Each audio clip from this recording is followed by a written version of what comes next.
đặt lực nó đặt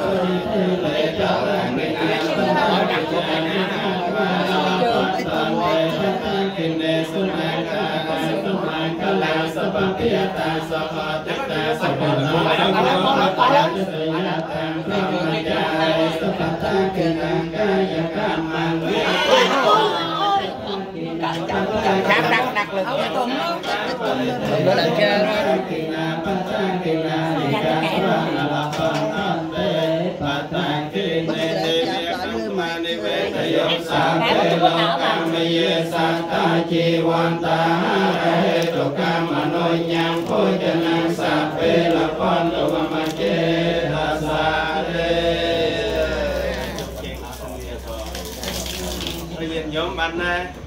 kia sắp bài được ở thằng nè ở đây cái nón sẽ nam chạm vào tụi tao sẽ nam chạm nhóm đấy sang tới nó đấy xong rồi bạn sẽ có kiểu